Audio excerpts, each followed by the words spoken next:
Thank you, colleagues.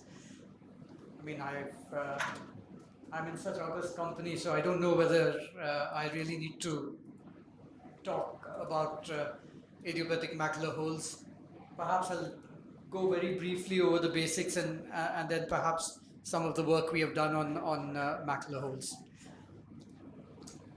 So the management of full thickness macular holes, the approach could be different. This morning we heard some talks about how to manage macular holes. I'll just skim over this of stages of macular hole. But just to say that there was a point of time when it was thought that the etiology of macular holes was anterior-posterior traction and anterior-posterior traction alone. And therefore, if you induce a PVD, then the macular hole should close. But how do you explain when there's already a PVD that the macular hole is not closed? So it's really a combination of anterior-posterior traction and tangential traction that causes the macular hole to open up. It's like a London Bridge opening. There have been reports of spontaneous closure, perhaps about 2%, 3% spontaneous closure. This morning we heard a talk about use of jetria, that is ocrioplasmin intravitreally and then surgically. In terms of ocrioplasmin, it came with a bang, but I think it's slightly gone out of flavor. There are a few units that still use it, and perhaps in very selective places of small macular holes. Primarily because surgical closure of macular holes is excellent. We are talking about closure rate in 90s, high 90s. And whereas with macular hole, with the ocrioplasmin, depending on the size of the macular hole, it's between 25 and 40% at best. And that was the studies, and we probably don't even get 40% with, so it's gone slightly out of flavor. We know that it's not suitable for large macular holes. The results are slightly poorer in pseudophakic eyes. Perhaps because these pseudophakic eyes have already had a PVD, and one of the things that ocrioplasmin induces is a posterior vitreous detachment. So if somebody's already had a posterior vitreous detachment, perhaps it doesn't really help so much in closure. But there were some problems that were seen subsequently as well, because ocrioplasmin is similar to what we used to do. Well, some of you all are much younger than me, but I started my cataract surgery doing intracapsular cataract extraction. And at that time, we used zonal lysis. And this is known to produce weak zonules. And there's also a higher risk of retinal tears when vitrectomy is done following failed macular hole closure. So the surgical management is basically a combination of relief of anterior-posterior traction with basically vitrectomy and separation of the posterior hyaloid, and to relieve the tangential traction by an internal limiting membrane peel.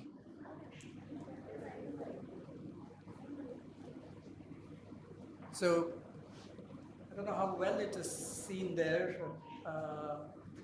So following either standard 23 or 25 gauge pars plana vitrectomy, the posterior hyaloid is peeled. The internal limiting membrane is stained with trypan blue. You remove the dye using a back flush needle. I use a tanno scraper, a diamond dusted scraper, to try and get the ILM. There is some school of thought that perhaps you should use a bent needle, which is perhaps more kind on the retina. I'm quite happy for anybody to use whatever technique that they would wish to use, and use an Eckhart's forceps to peel the ILM. For the larger macular holes, I'll just move forward. For the larger macular holes, I leave a little tag of ILM and try and fold it over the macular hole. There were talks this morning of how to help keep the macular hole in, how to keep the flap in place, either place it under perfluorocarbons or maybe use viscoat something to keep it in place. And overall, the results are very good. The type 1 closures where ideally we would like, where the foveal anatomy is almost restored. In the type 2 closure, it's taken as a qualified success where the retina flattens out, but it doesn't close. If you imagine the London Bridge, I gave the analogy because I'm from the UK. If the London Bridge opens like that and then it can close down and you don't have a gap, but then if you have a gap and it opens, then even after the macular hole flattens out, you might not have closure of the macular hole. We know that the longer the macular hole has been there, the poorer the results. The larger the macular hole is there, poorer the results. But we were trying to look at some other prognostic factors which might help us give some indication to the patient as to how good a visual outcome they are likely to get. So I must thank my colleagues, Dr. Ford and Dr. McCanns, who helped with this project of looking at OCT parameters and correlate that with visual outcomes after successful macular hole repair. So the aim was basically to give a realistic expectation of outcomes following surgery. Yes, you might achieve anatomical closure, but from the patient's point of view, there's no point if the vision is still the same. It's just that we can show them the OCT and pat our backs and say, yes, I've closed the macular hole. As you said, stage of the macular hole, duration of symptoms, how long it's been there, how large the macular hole, what the starting visual acuity is, we all know.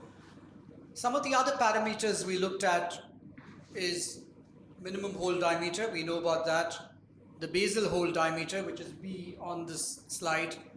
The hole height, which is C on this slide. The IS-OS junction defect, which is shown as D on this. And then you have the left and right arm lengths, E and F. And then you form a hole form factor, which is E plus F divided by B. That's the basal hole diameter. A macular hole index, which is the height of the macular hole divided by the maximum basal diameter, and tractional hole index, which is the height of the macular hole divided by the minimum hole diameter. And just to see whether any of these parameters really correlate with the final visual outcome. So it was a retrospective analysis, and OCT was taken prior to surgery, obviously, and these parameters were measured. And then we used Pearson's correlation coefficient to compare the final visual acuity and the change in visual acuity. So, I don't know, yes, the pointer is there. So, we well know that the minimum hole diameter and basal hole diameter are significantly correlated with the outcome. But we did find that hole form factor, macular hole index, and tractional index, well, perhaps hole form factor just about statistical significance if you take it as 0.05, but the others, yes. So this is just a more graphic illustration of the two minimum hole diameter and basal hole diameter, and that does show some correlation. So we just felt that if the height is double that of the diameter, the results are much better. If the height is not much and it's a relatively flat macular hole, then the visual acuity, even with successful closure, the visual acuity outcomes are not very good. Perhaps the flat macular holes, or perhaps represents more long-standing macular holes. Thank you. Thank you, Dr. Jaishankar. Because we have some time, I would just like to know one or two things. One is like, is there any surgeon factor also, which is there? Like some surgeons, even the bigger holes close. Some surgeons, even the smaller holes don't close. Oh, absolutely. I mean, each surgeon has their own technique of doing. We heard this morning about using a single inverted flap or multiple inverted flaps, whether or not to put the ILM into the hole or just keep it on the hole. Yes, there are factors. Fortunately, unfortunately, I come from a very small department, and I'm the only VR surgeon there, so these are all my cases. So hopefully there isn't going to be a variability in terms of technique and expertise.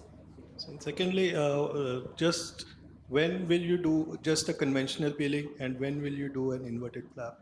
What is your criteria? My criteria is 450 microns. Anything over 450 microns, I would attempt to do an inverted flap. This is the minimal hole diameter? Minimum hole diameter. For smaller than 450 microns, again, it depends on, sometimes the whole ILM flap comes off when you're trying to peel it. So if I can do it, I will do it. But if they're less than 250 microns, I don't attempt it. Very nice presentation. I just wanted to ask you, do you also vary your choice of tamponade depending upon the duration or the size of the macular hole? No, I don't. I've been, as a standard, been using SF6. The reason why, are you talking about why not something longer acting or silicone oil? Is that what you're asking? Yeah, C3F8 or silicone oil. In my experience, if a macular hole is going to close, it's going to close within the first few days. So whether you use SF6 or whether you use C3F8, it doesn't really make a difference, because all C3F8 is going to do is to perhaps keep the gas in for longer. And if it's going to close, it'll close within the first few days. If it doesn't close within the first few days, the chances of it closing subsequently, I might ask them to posture a little while longer, 5 days, 7 days, but probably not more than that. And the reason why I don't use C3F8 is if it's going to close, it'll close within the first few days. Right.